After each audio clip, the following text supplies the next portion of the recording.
Yeah, she didn't want to come this weekend. She had stuff to do. I didn't go to Mexico this week because I want to fish 2 times a week. Yeah, she just didn't want to see I've been putting a lot of stuff in hurricane bed, cleaning all the way. That's exactly how she said it. Too much stuff. I'm putting new lights in the fire. Yeah. I fished Indiana hard this year, Indiana, Ohio. Where if you and I ever go, we go to Fort Lauderdale. Was it good? It got too hot. Fish went deep, man. I put a new fish mark on my boat. That's what I want to tell you. 5 inch, got the down view, hurricane, everything. When I put you up for the captain's chair, you'll be ready to go. We'll have to drink beer. I don't drink beer on the boat. No, you can't do that. Well, if you get caught once. Yeah. Afterwards, when we. Okay, I guess we're going to take down the Christmas decorations after church. Should be real quick. So we'll be ready to go. Okay. And I think I said already that I had all kinds of Christmas stuff I wasn't able to use, so I'm throwing it in today. So today is going to be the last Christmas of Christmas, and then we'll start New Year's next week. And Thanks for all the time you spend doing that, Tim.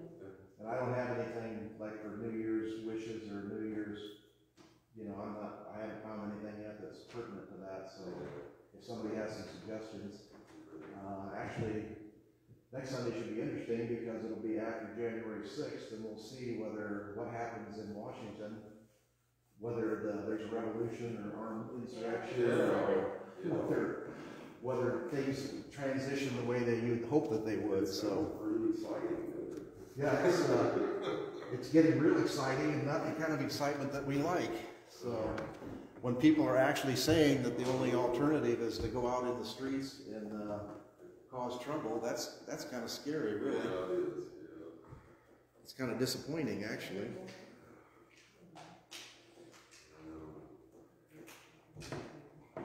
Still trying to figure out camera placement if anybody has any suggestions.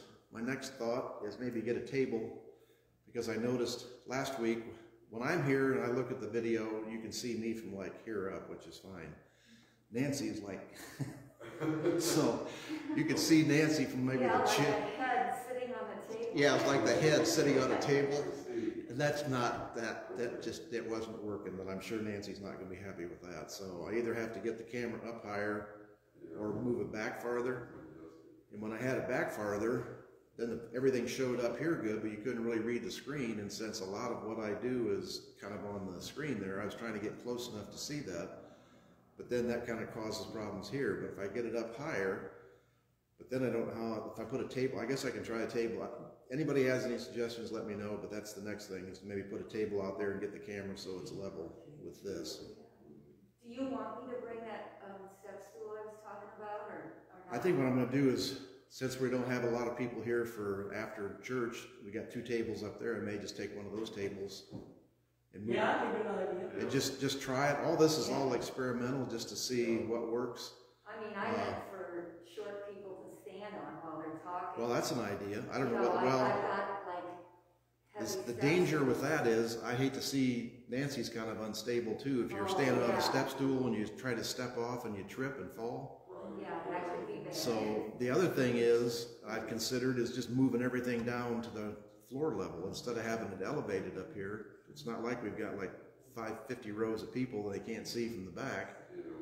We could put everything. I like it up there because it's, churchy. It's a little more churchy, yeah. So yeah, that's. And it's really beautiful the way it's set up. Oh, maybe we'll get one of those long tables and set it up there for you. Well, that's what we'll try, and trying to camera things. The other thing I thought about is I've got to try to get like a video camera that does, that you can like zoom in and out, because these things, you got to take your fingers and then I can't, because if I could set it back there and then zoom in, then it would be fine. But trying to go down there and do it with your fingers, you either go too far or not far enough, or then you get confused. So work in progress. We'll get it figured out. But I'm having fun with this. Now I got snow falling in the slides. You can do all kinds of stuff with this. Very nice. It's nice. So, and last week or 2 weeks ago, whenever I had the ones with the motion with the train. I really enjoyed that one with the train plowing snow, but when I looked at the video, you couldn't hardly see it because of the glare on the TV, so I'd like to get that so we could, all this stuff comes through for people who aren't here, which I think there's a few anyway, so. Okay, we should be hearing bells here pretty soon. So you want to move that tape like the services today up so it's here? Yeah, as long as you're here, it'd be easier with two of us to do it. We're going to take down the Christmas decorations. Yeah, I'll be. Okay, let's do that and we'll do a trial run and see. I tried the other day. Because your leg, his leg would be. With the camera sideways to see if I'd give a better picture. And I didn't know how else to do it, so I put it live.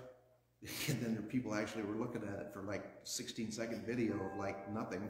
So I got to figure out a better way to do that too.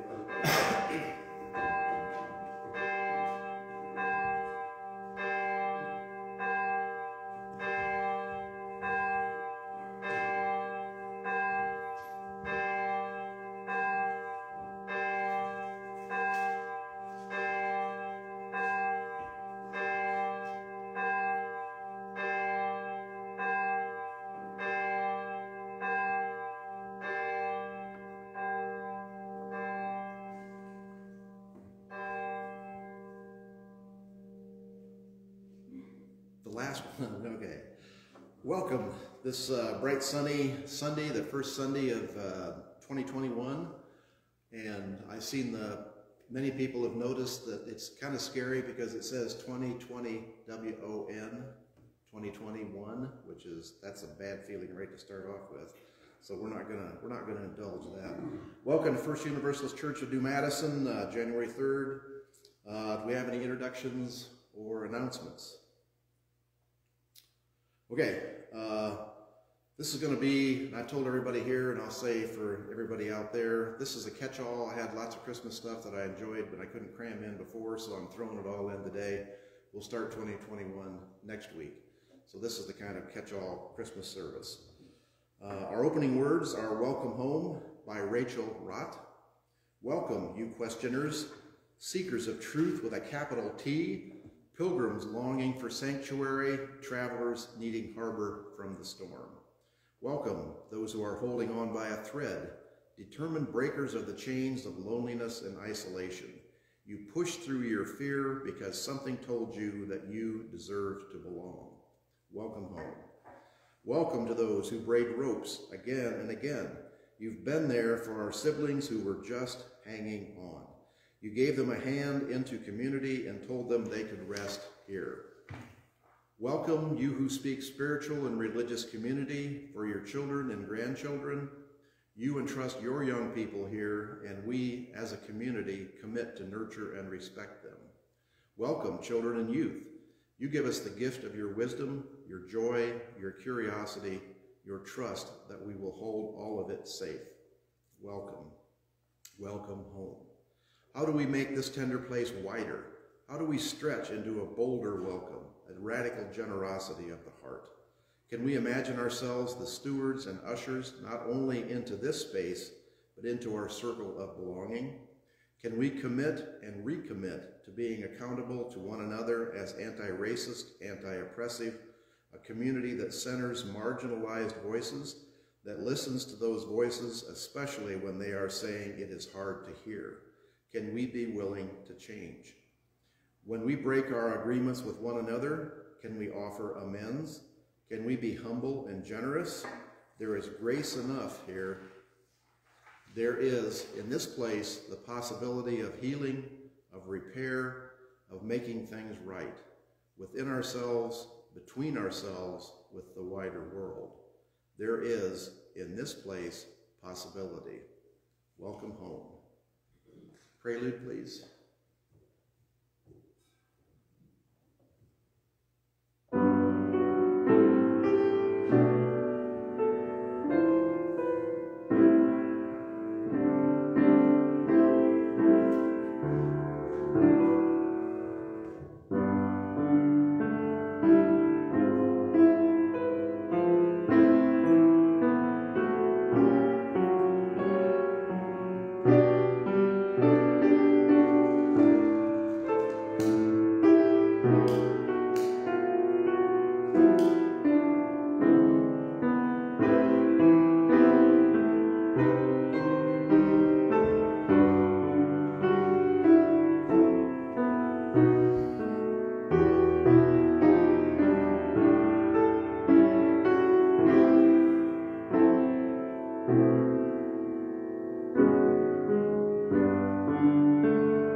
Thank you so much, Lloyd. There's nothing like music to bring in the new year. And I've already lit the candles, so we'll do the chalice lighting. And you'll see, as is natural for me, there's got to be animals.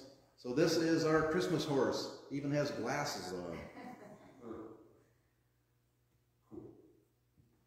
And our other Christmas animals, an owl, a bear, a fox, a rabbit, and a little weasel back in the corner. The chalice lighting, As We Travel in Unknown Lands by Barnaby Feeder. We kindle a flame that we trust will lead us forward as we travel into unknown lands, where the question, shall I ever get there, resounds, a clear, pure note in every silence. Our opening hymn is 350.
That was 350, very appropriate. The ceaseless flow of endless time. The past and future ever meet in the eternal now. To make each day a thing complete shall be our New Year's vow. And let that be true. Excuse me. Our affirmation is an affirmation of hope by Loretta Williams. We, bearers of the dream, affirm that a new vision of hope is emerging. We pledge to work for that community in which justice will be actively present. We affirm there is a struggle yet ahead. Yet we know that in the struggle is the hope of the future. We affirm that we are the co-creators of the future and not passive pawns.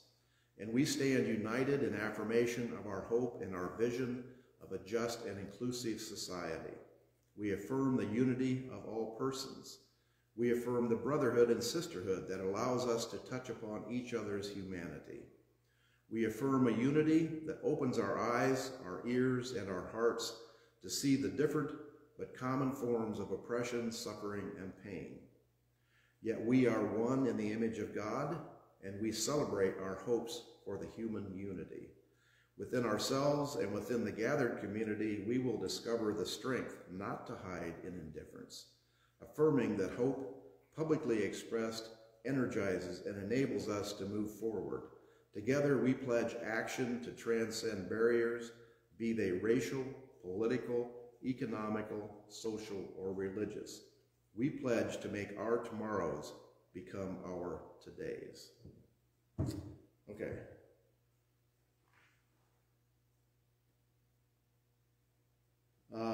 I was going to do fireworks for New Year's. This is celestial fireworks. This is the spiral galaxy, which is just, the pictures we have of space are just incredible. So our children's story is The Dark.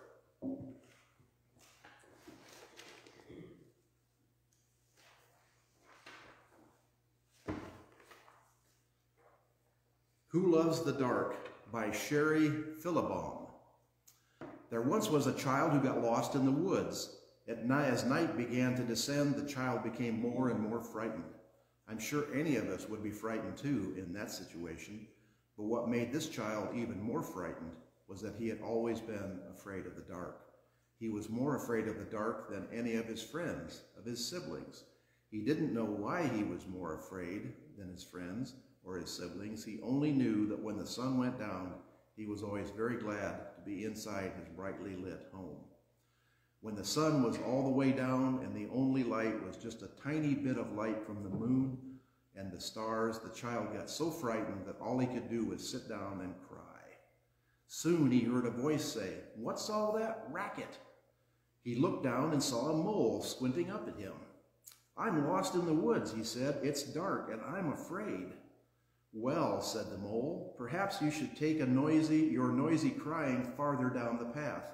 I hate having to come out of my warm, comfortable, dark hole to tell people to be quiet." Then the child heard another voice. "Go back in your hole, Mr. Mole. I'll take care of this." The child looked up in the direction that this newer voice seemed to come from, and in the darkness, he could see two glowing eyes looking down at him. What do you suppose that is? Before he could scream, which was his first impulse, there was a flutter of wings and the creature flew down next to him. Any clues? Then he could see it was an owl, who said, "Please excuse Mr. Mole. He hates to come out of his nice dark hole for anything, to be honest." At this, the child burst out crying even harder than before, because as frightened as he was of the dark, having non-human animals speak to him was beyond his experience and a little frightening in itself. "No need for that crying," said the owl. "If you'll just give me your address, I can guide you home." With that, the child did indeed stop crying, partly out of relief that someone might be able to lead him home, and partly out of curiosity as to how an owl could locate his home with or without an address. But deciding that he had little to lose, the child choked back his tears and replied that he would be very grateful to be guided home, and gave the owl his address. And I hope everyone here has his or her home address memorized in case an owl ever has to guide you home. So this strange pair headed off through the dark forest in what the child hoped was truly the direction of his home. When his fear left him just a little bit, the child looked around. Through the moonlight was dim and began to notice his surroundings a bit. At one point, he noticed a kind of flower he had never seen before and slowed his pace just a little so he could gaze at it. "That," said the owl as they continued walking, "was an evening primrose.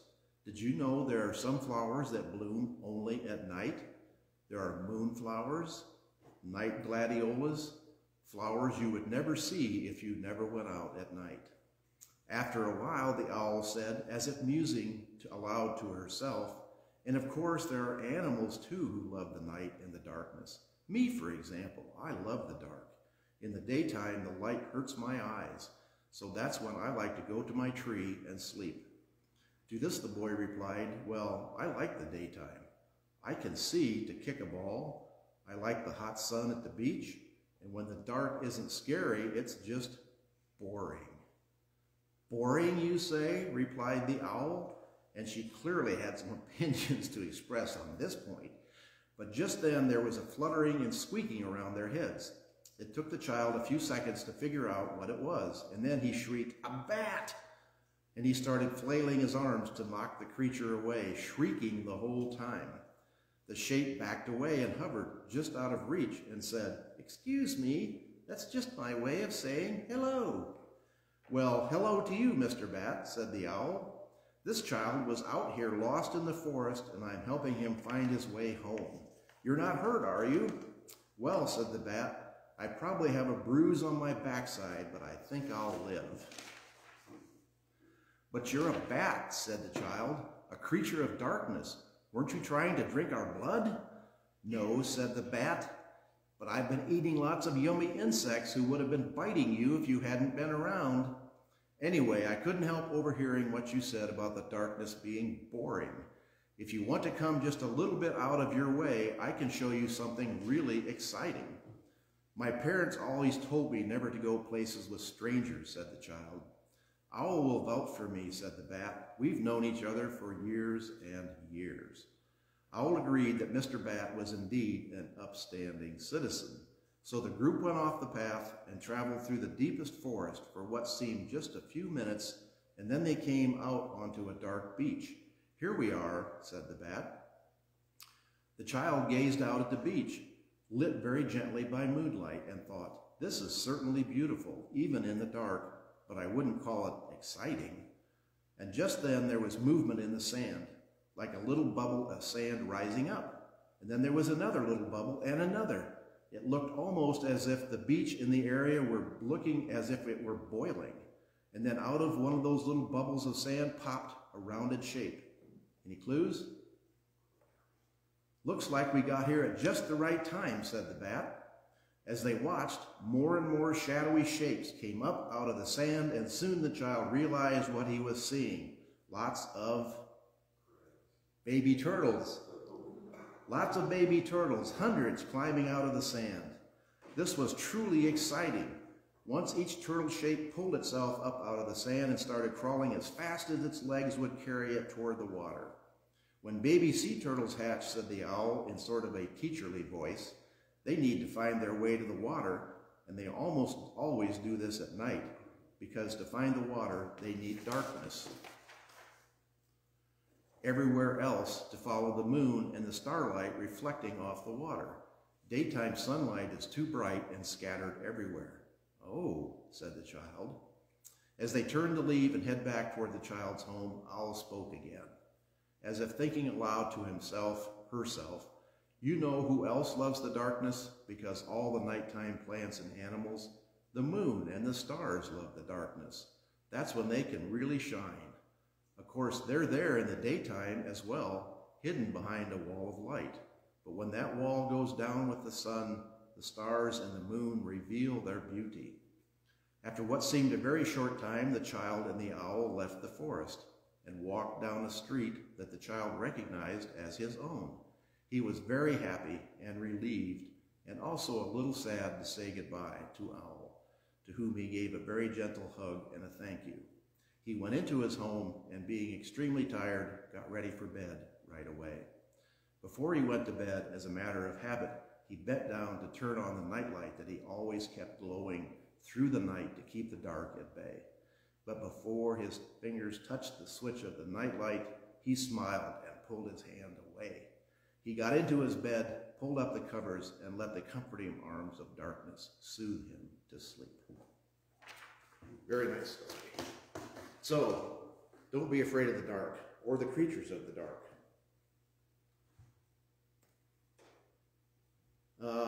Candy, if anybody wants candy, you can pick it up afterwards.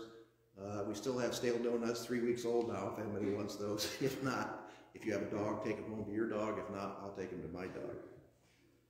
Sharing of joys and concerns.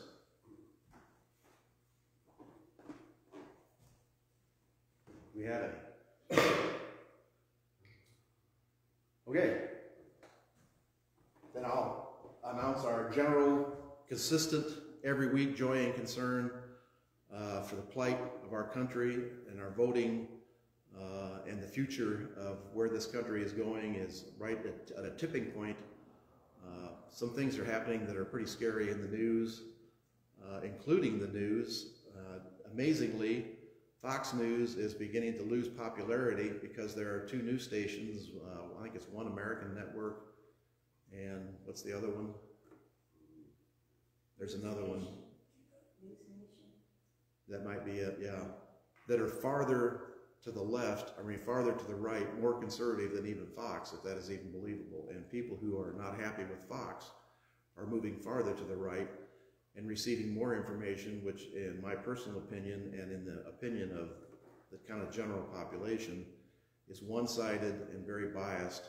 And when people get into this self-containing loop, this reactive loop where they only hear people who believe the same things they do, pretty soon you end up with people like Timothy McVeigh. There was an article thing on the radio the other night. Timothy McVeigh really believed that the federal government was going to send armed troops into everybody's house and take their guns away from him because of the things he had heard on this right-wing media. And as he was basically a decent person who was convinced that he was defending the rights of freedom of everybody in the country, and blew up a federal building, killing hundreds of people and children. The things that people will do because of misguided loyalty is just incredible. It's just incredible, and people have to keep a level perspective on what is going on and trust their instincts as to what is real and what is not real. The idea that a missile crashed down and blew up Nashville, the AT&T building, is one that is being passed on, and even people that I know on Facebook are sprouting this. There's no way a missile crashed into Nashville. There was no trail. The NASA didn't see it. The satellites didn't see it. The van, the RV exploded. It has an explosion pattern from blowing the RV outwards, not down from a missile down. It's just, the whole thing is ludicrous, and yet people actually believe this and actually pass it around as fact. I am at a loss. I don't know what to tell these people. I mean, they're people I work with and people who are friends of mine. And I can't figure out for the life of me how to convince them to rejoin reality and leave this kind of imaginary world. So way, way too much on joys and concerns. So if the joys and concerns that you hold secret, that trouble you in the darkness, we are here. We are available if you want to confide in us, or if you want to just share with us that sense of community that we all belong to, that we all hope for a better future for our kids and our kids' kids. Okay, message, Christmas. This is the last gasp of Christmas for this year, and who knows what's going to happen next year, so I figured I would get it out. Reimagining the Christmas story, a metanoia moment. That's M-E-T-A-N-O-I-A. I had never seen that word before, and I'll leave you thinking about it because it explains it farther down through the line here. Pretty interesting, I think, my own perspective. This is by David A. Miller, and this is an older, as all these sermons I pull off the Unitarian Universalist, not all of them, but most of them come off the Unitarian Universalist website.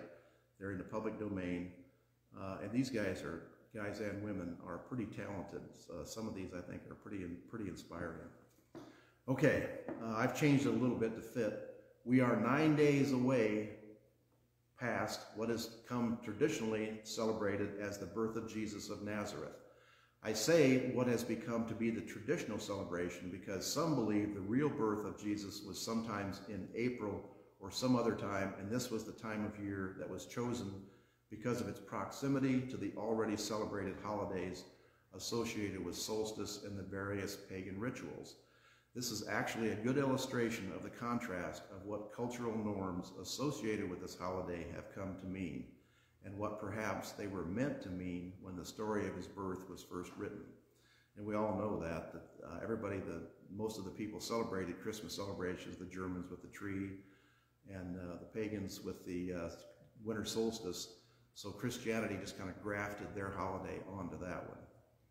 Jesus was born into an empire of enormous proportions. It spanned from Western Europe to the heart of Africa, and possibly as many as 1 in 4 people on the planet lived under its rule. The Roman Empire was a huge institution with a matching bureaucracy. There was a sophisticated methodology in the place for governmental functions like tax collection and management of far-off lands. In the early years of the Christian movement, Christianity was just a part of a myriad of religious or other kinds of social groups. According to one of my seminary textbooks, Christianity, A Social and Cultural History, in the ethnically, geographically, socially, and culturally complex world of the Roman Empire, people with similar interests banded together in voluntary associations to preserve a sense of identity. They met in homes, taverns, or club rooms, drawn mostly from the lower classes, which constituted the vast majority of the empire. They would designate some deity or deities as their patrons and honor these gods in formal ways as protectors and helpers. This in part was because this world of the Roman Empire was so often defined by domination and power. People felt a need for protection from, among other things, the forces of the empire itself. But the birth of Jesus, the way I believe it was meant to be told, was an entirely different story that was a contrast to the power of Rome and the ways of the day. I remember a professor in seminary once said, "The story of the Hebrew Bible in some ways was a story of our relationship to God. The story of the New Testament is a story of our relationship with each other." Did you get that? The story of the Hebrew Bible was a story of our relationship to God. The story of the New Testament is a story of our relationship with each other. My textbook actually states it well when it offers that this story, the birth of Jesus, calls people to a new mode of life in which the traditional human and religious values are overturned. Instead of retaliation in kind to those who mistreat them, they are told to love their enemies, to give generously to those who beg or even steal from them, acting in love toward all other humans as they would themselves like to be treated, the golden rule. This story of the birth and life of Jesus could have easily been the first widely recorded call for people to shift their consciousness about how to live in the world to peace and goodwill. This was a call of transformation. This was a call for a new framework, to work from a new paradigm. This was a call for a metamorphosis. This is a process of one form transcending a previous one. It's an akin to the expression that we use when we say something has morphed into something else. The word evolved from the Greek language, as does the word metanoia. How does an aquatic-only tadpole become an amphibious frog?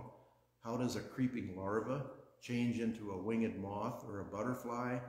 These forms of life are so different that if we did not know otherwise, we might think it was impossible for the end product to come from what we know as the beginning. Metanoia uses the same prefix, meta meaning beyond or outside of what is previous, outside the box, as we say, when we want to describe a really significant new way of thinking or acting. The second part of the word, noia, comes from nous in Greek. The word, almost sound like Nancy now, don't I? Talking about Greek. The word for mind. So metanoia describes transcending a previous mindset and opening into a very different worldview. A new way of perceiving the world, a new way of thinking about how to deal with the issues we face. My simple way of describing this is transformation of thought. Not really simple and not really understandable, but transformation is what we're talking about. How does a winged butterfly or a creeping larva change into a winged moth or a butterfly? How does a tadpole that swims in the sea or swims in the lake become an amphibious frog?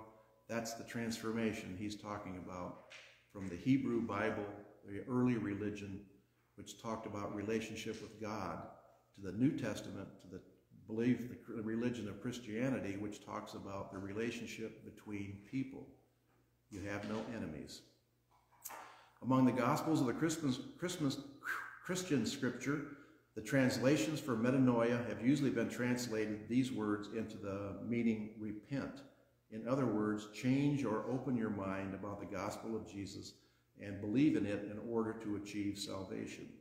This is what continues to be commonly held interpretation, but there are other ways to interpret this word. My dear friend, the Reverend Lee Van Ham, taught a class on some aspects of the Christmas story here over the last month. Much of his words and thoughts have influenced me over the last 5 years. He, as much as my liberal Christian seminary education, taught me to have my own shift of consciousness about Jesus, both the person and his message. Let's take his reading of Mark 1 through 15 in the New Testament. The original says this: "The time is fulfilled, the kingdom of God has come near, repent and believe in the good news." Lee, in his very progressive framework, paraphrases this Bible quote into these words: "The time of waiting and groaning is complete. God's rule, not just Caesar's rule, is accessible to all of us now. We need to shift out of our ways of thinking and acting, shaped by the culture of the Roman Empire. We need rather to believe that the good news for all is possible, and that we can live into the new paradigm, that we can be what we already wish to see happen. No matter what our personal beliefs are about the divine nature of the Bible, and that's directly at Unitarian Universalist, I believe that for too long, conservative theology has held a firm grip on its interpretation. What if Mark's meaning, as my friend Lee teaches, was really that Jesus, an anti-establishment Jewish radical, was initiating his movement for the progressive behavior by affirming that humans have the awesome capacity to emerge from the cocoon shaped by the paradigm of empire and its ways of thinking and being into a world in which community, love, and hope prevail.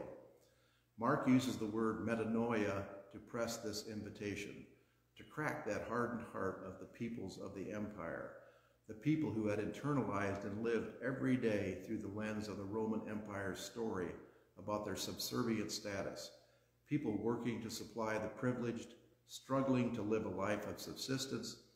Perhaps this new story, if we read it differently, isn't about a relationship to Jesus or God. It's about a relationship with each other, designed to unveil a worldview in which these citizens of the empire were called upon to be full participants, not just consumers and providers for the privileged. This was a message that was not about just shifting their thinking, it was about transforming their lives. In his famous quote, Buckminster Fuller says it this way: "You never change things by fighting the existing reality. To change things, build a new model that makes the existing model obsolete." Build a new model that makes the existing model obsolete. It is possible that the story of the birth of Jesus is such a model. It is possible that this Jewish teacher wasn't calling for an institutional religion, but a way of life, a change of framework, a metanoia. This kind of transformational thought is both a challenge and an invitation urging us, as Christian or not, to transcend that paradigm that tells us that there are no real alternatives to the way things are, to a persistent and growing divide between the rich and poor, to a destructive global warming, to an insurance company lobbying, to top-down Wall Street banking power. We can choose the common good. Metanoia brings us to the point where we can come together beyond any pressing issue in society and create a new path and presence. And the result is not to defeat the opposition, not to create a win-lose, not to react in anger to those you disagree with, not to match the antagonism of political pundits and talk radio hate mongers, but to bring all of us involved into a new space of cooperation on the larger story, doing so out of different experiences, out of exposure to otherness that stretches our boundaries and our abilities, and by living life with a new set of goals. Too often, conflict is about negotiation or compromise, where there are expectations created about giving something up. What kind of world would it be if the expectation of most conflict management processes was to create something new, something that had not even been thought of or considered before? What if our goal wasn't to look at your way or my way, but a third way, something new, something different?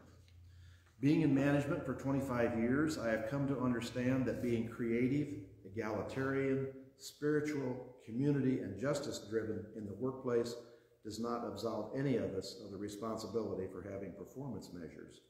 The difference is getting the job done, working productivity, the maximization of profits, is traditionally based on our current corporate model of empire thinking, designed for creating shareholders' equity and de-emphasizing of personal and social wholeness. Now, I don't know about you, but it doesn't seem as if the current fiscal crisis and a good portion of the solutions led me to believe this model is working all that efficiently. So once again, capitalism, as we're seeing it, is not working out the best for everybody. The income gap between rich and poor is getting wider and wider and wider. It seems to be a time in the world to create a shift, or metanoia, around this whole concept of productivity. Productivity at the expense of personhood, productivity at the expense of sustainability, productivity at the expense of the sense of what is sacred in all of us. This drive for productivity has built a capitalistic world empire.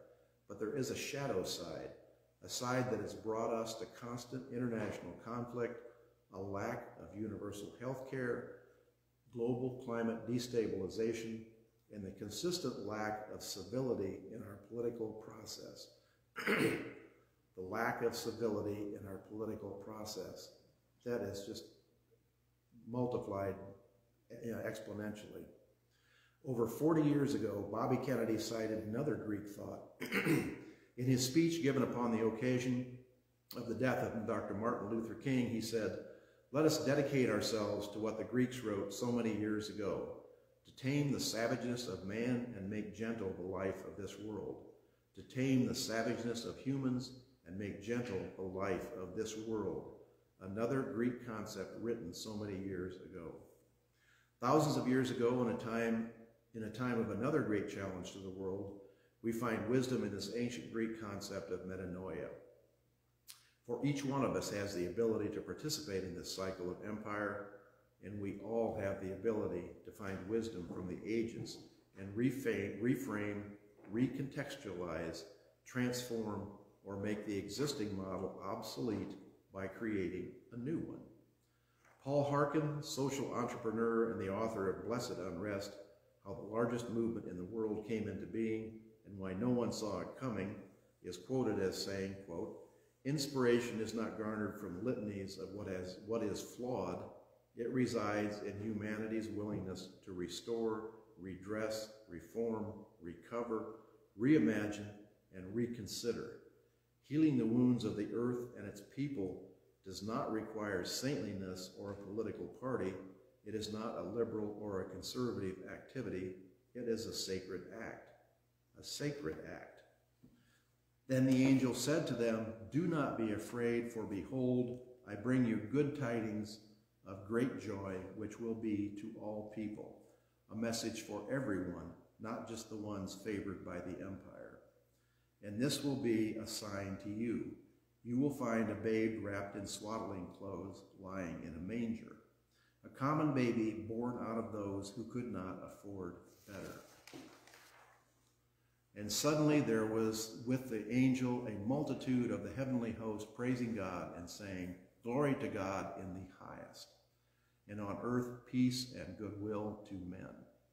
In this even more traditional language, peace, not through strength, not through force, not through war, but peace through goodwill, through a new way of relationships. This was a radical concept, a new framework, a shift of consciousness, a metanoia movement. As Unitarian Universalists, we can separate the story from the dogma. We can find inspiration and not be beholden to the institution. We can evolve with insight and not have identity with the empire. We all have the power to act in a way that promotes the holiness of this creation and the respect that each one of us and the planet deserves.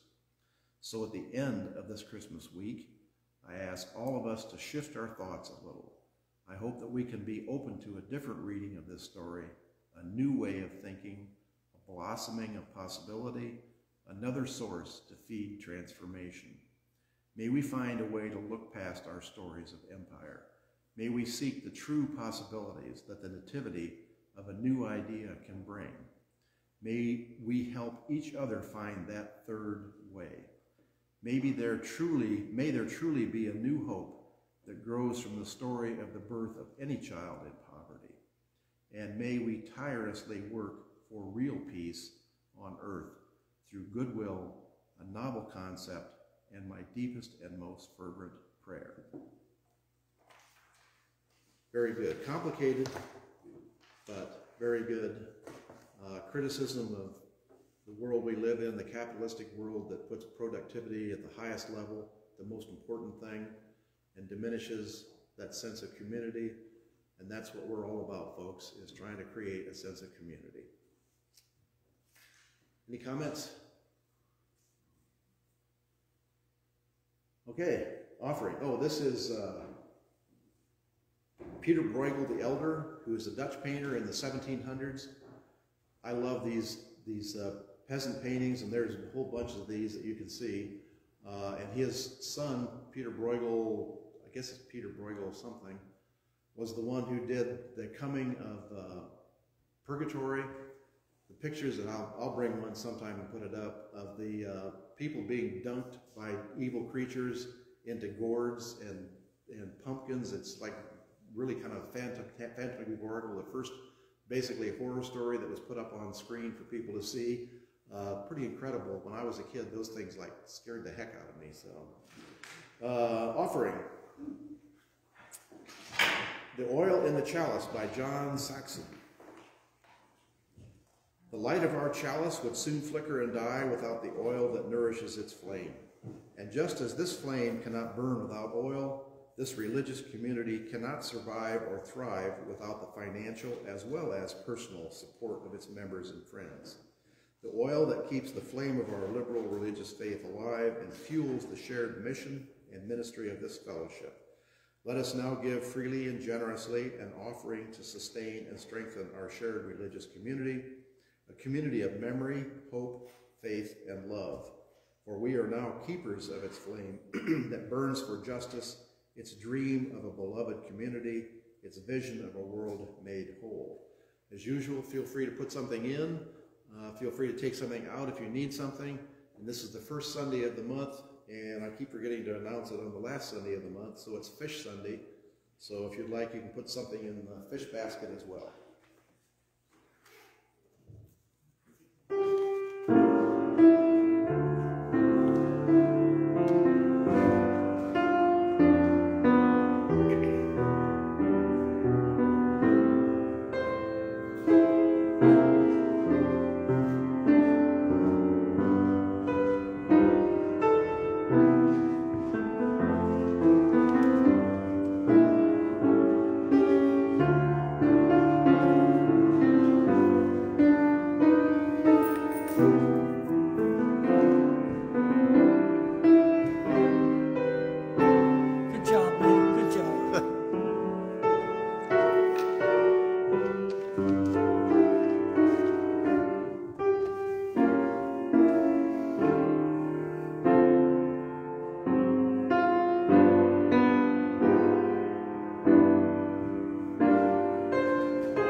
That's a tithe bowl.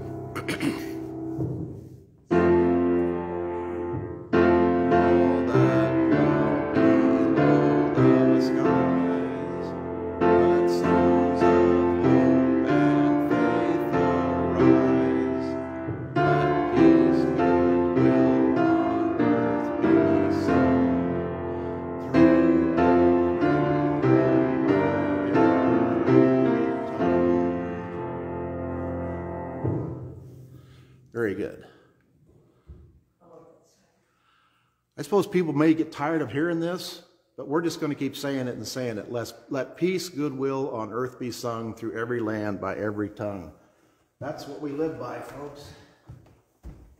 I personally have always loved that song. Yes, I agree. That's why I'm putting the words up here so we have it. Okay, closing hymn is 360. Give you the name of it. Here we have gathered.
360, here we have gathered.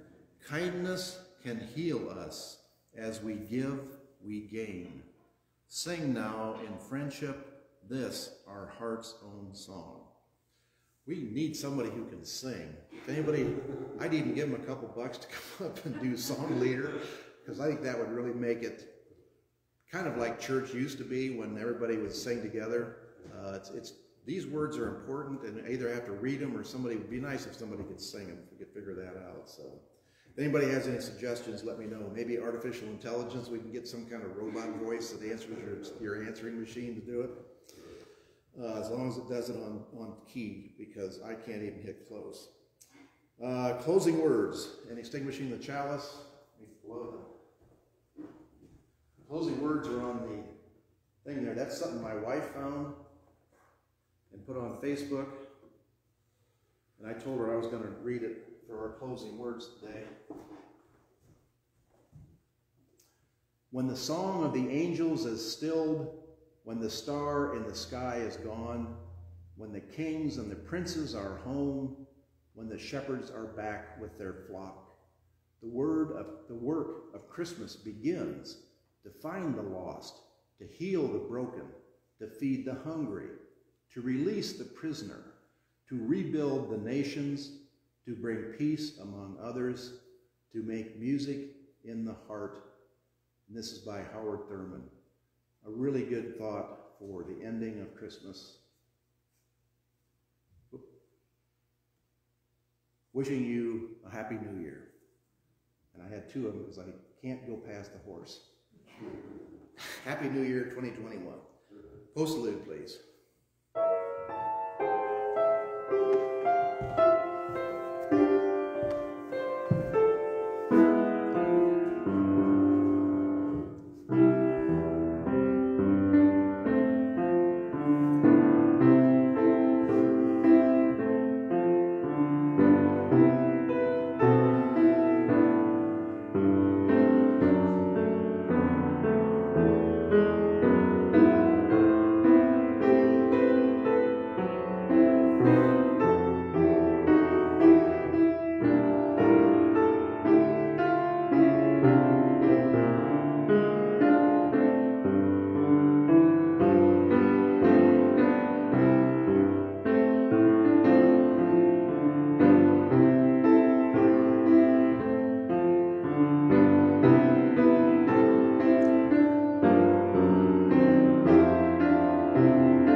thank God for the blessings of music.